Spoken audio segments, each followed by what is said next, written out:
Okay, let's see if we can get this started. I'm finally finished fiddling with how to use this screen recording app, so here we go. Now this looks like a Google PowerPoint, but it's actually like an actual PowerPoint. It's just this one's better. Oh, nope, it's not. um, Here, we'll switch to that. Oh, that's awful, but I'm a sucker for aesthetics. Okay. We'll switch to slideshow and you won't even notice it. Alright, so this is my skeletal muscle project. Now, whenever I was going through it, sometimes the GIFs work and sometimes they don't. And so I have a special page at the end of this PowerPoint, whenever you're looking over the PowerPoint yourself. If those GIFs aren't moving for you, I have videos on YouTube at the end to show the movement. And I did record this on Mac, so if you have any issues like trying to bring it up on the Windows computer, I have little instructions in the comment in the submission thing, so hopefully no issues with all of that will happen, but we'll see. Recording this a little bit late, so okay, let's just go ahead and get on into it. So for my first muscle, I did the diaphragm just because I thought it was cool. It's between the abdominal cavity and the thoracic cavity. It's kind of like a big sheet of muscle. And the muscle origin is located in the xiphoid process of the sternum, the lower ribs and costal cartilage, and the lumbar vertebrae. Oh, calm down there. The insertion is located at the central tendon of the diaphragm itself. Okay. So the action that this muscle performs is that it goes up and down. And what it'll do, the function, the reason why it does that is so that it can increase volume whenever it goes down and decrease pressure, and then decrease volume whenever it goes up. And that will cause inspiration. All right. I really like these gifts. I thought they were super fun. I like what he's doing here. Okay, so my next two muscles I decided to do were the internal and the external oblique. So for the internal oblique, it is on the anterior side of the body, and it is directly superficial to the external oblique, so it is right below the external oblique. Though the fibers, where the red part is located, it's a little bit inferior compared to the external oblique location-wise. And so the origin where this muscle starts is the iliac crest and the inguinal ligament. The insertion part, the part it's going to pull, is located at the lower 3 to 4 ribs, and the linea alba and the pubic bone. And so what this muscle is going to do is it will flex and laterally bend the trunk, as you can see that this guy's doing right here. He's having a great time. And it functions to compress the abdominal cavity. And so you mentioned this in class. It will help stuff on the inside, where all these organs are located, to kind of pass stuff through. Okay, so this being the action and this being the function. And this is the external oblique.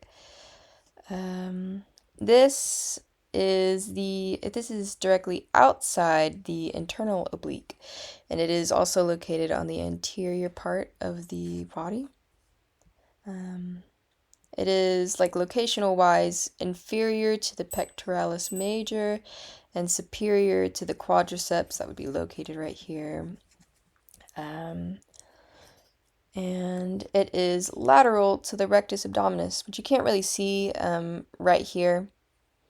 But the obliques, like, directly flank the rectus abdominis. Okay, so the point that these are attached to, that they're anchored to, the origin, are the lower 8 ribs.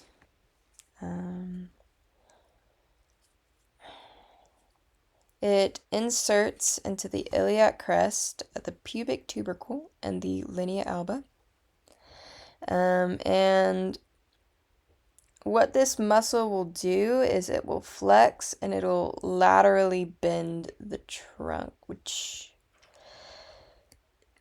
you can't really see here. It looks like it's more kind of moving this way.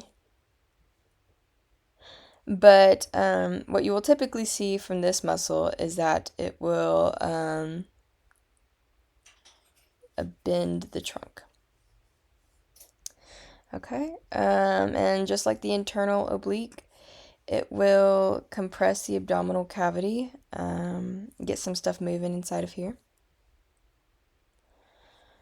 Again, the action and then the function.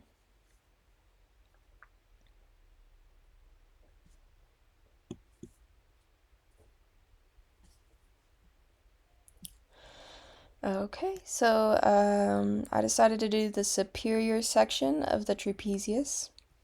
I really like this GIF.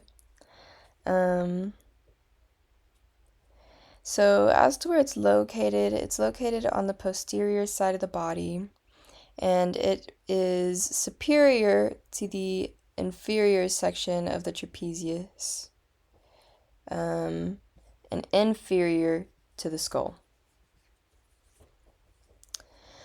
Now, where this is going to be attached to is the external occipital protuberance and the cervical vertebrae. That's the attachment point we got.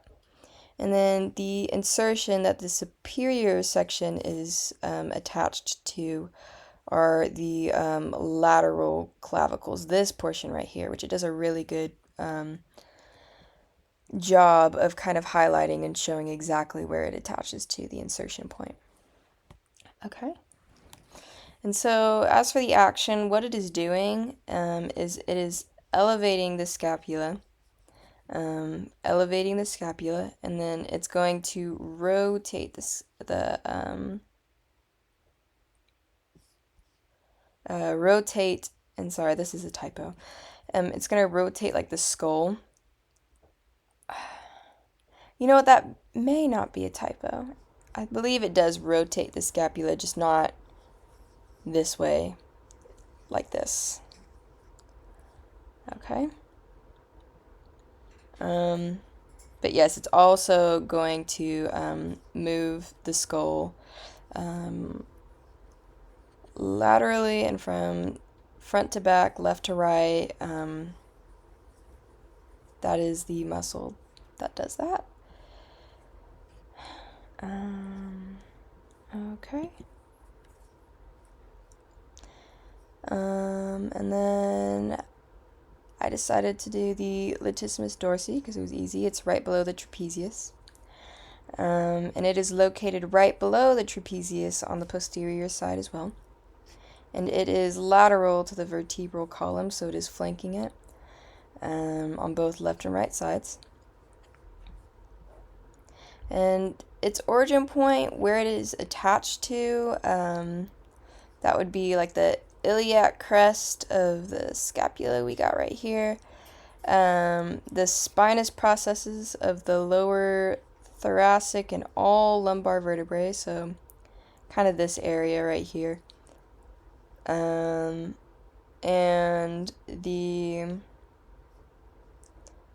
okay, yeah, that's it. It's just those two. Okay, and where it's going to insert is the floor of the intertubercular sulcus of the humerus, which you can't really see because the video bar is kind of blocking it, but it's going to be down here. Okay. As for its action, its function, what this muscle is going to do is it's going to adduct and extend the arm. It functions to move the arm. So it's going to move the arm towards the midline of the body and kind of extend it this way.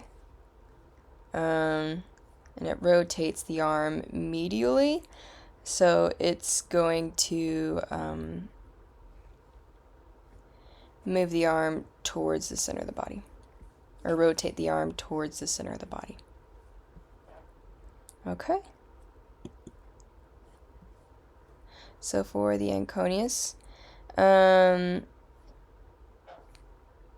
it is an arm muscle.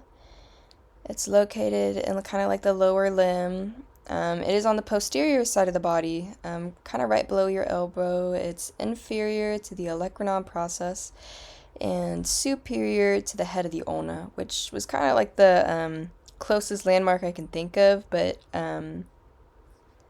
it kind of gives you a good idea on where it is locational-wise.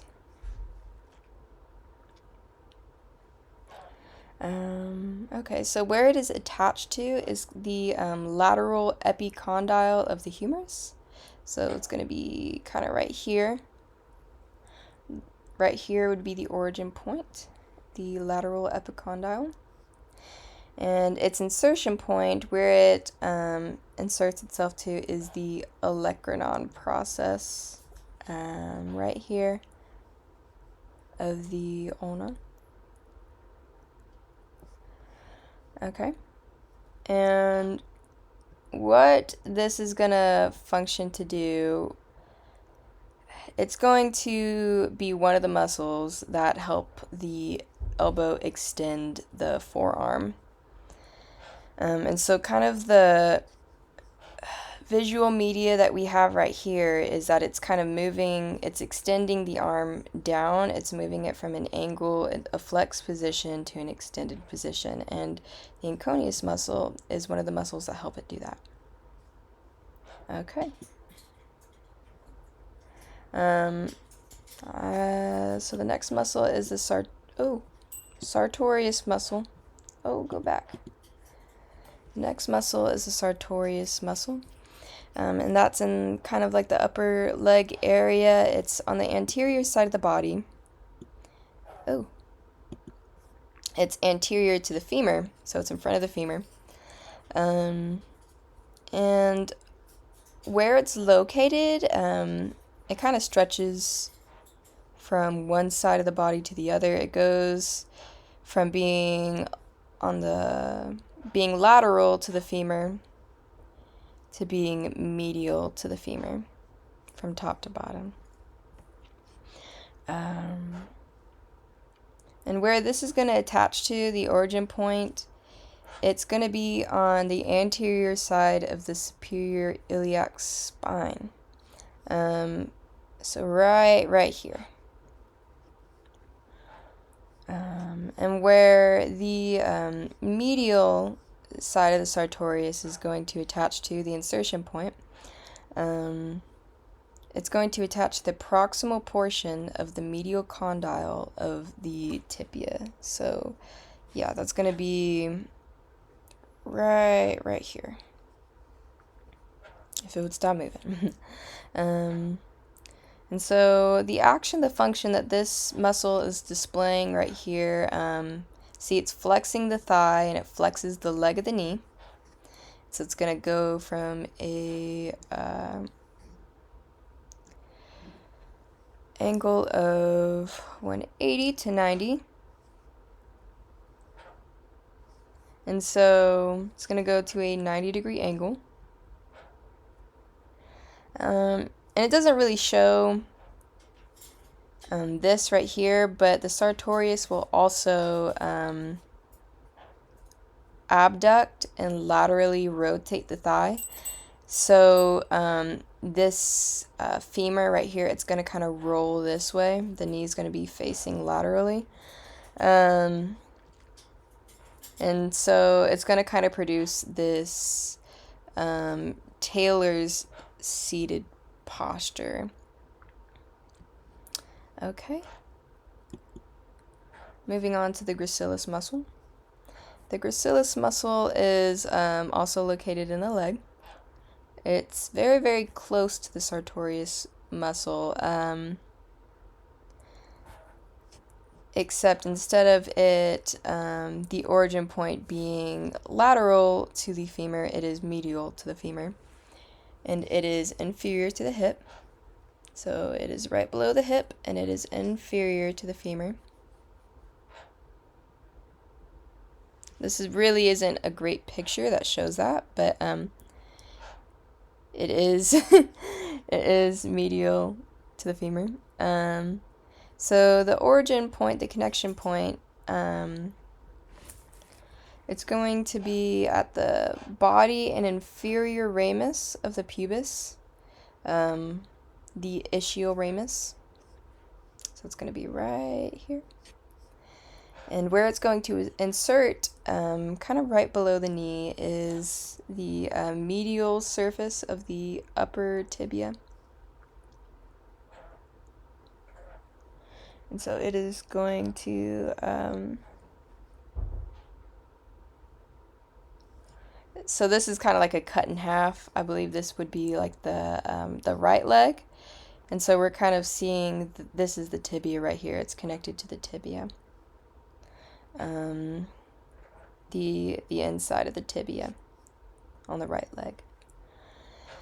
Okay, and the action that the gracilis muscle is going to perform, what it allows the leg to do, is that it will adduct the thigh, and it will flex the leg. So where the sartorius muscle abducted the thigh, the difference between the sartorial muscle, or not sartorial, sorry, sartorius muscle and the gracilis muscle is that it adducts the thigh. So it's going to roll this femur towards the midline of the body. This knee is going to kind of face inwards.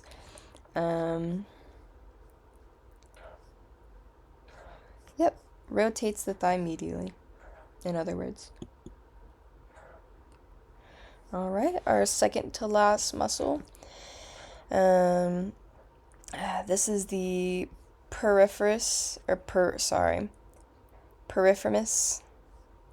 muscle, and it is located kind of deep to the gluteus maximus. You can't really see this because this is an anterior view, but it is really more kind of on the posterior side of the body than the anterior side.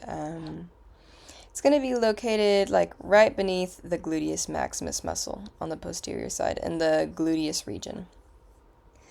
Okay, so the origin point right here, it is originating from the anterior lateral sacrum, so right here. Okay, and its insertion point is into the greater trochanter of the femur, so right here. So it is going to pull that greater trochanter up and towards the sacrum, and it is going to abduct the thigh. So kind of just like the gracilis, the sartorius muscle, the piriformis abducts the thigh. Kind of from like a different, it pulls on different regions to abduct the thigh. All right, and as for the last muscle, this is the popliteus muscle. I just kind of liked it. I like the word popliteal. I thought it was neat. I wanted to add it in here. And so this is located on the posterior popliteal region. It is a deep muscle, so it's going to be deep in comparison to these calf muscles. And where it's going to originate from, the muscle it's going to anchor to is the lateral condyle of the femur, which would be right here. You can kind of see it. And then its insertion point, where it's going to connect to pull it towards this lateral condyle, it is attached to the posterior surface of the upper tibia. So yeah, you can see it right here. Kind of beneath these condyles, right here. And as for its action and function, it is going to flex the leg at the knee. It also functions to rotate the leg and other minor movements, depending on which fixators are in use. Okay. And this is my little video page. Again, if you're looking for a movement or a function that I talked about that isn't on the GIFs, or if one of these GIFs aren't working like how they're working for me, definitely go to this last PowerPoint, and it kind of shows, it's a visual media of these muscle functions. I just wanted to add that second option in case this didn't work. Let's see. All right. Well, thank you.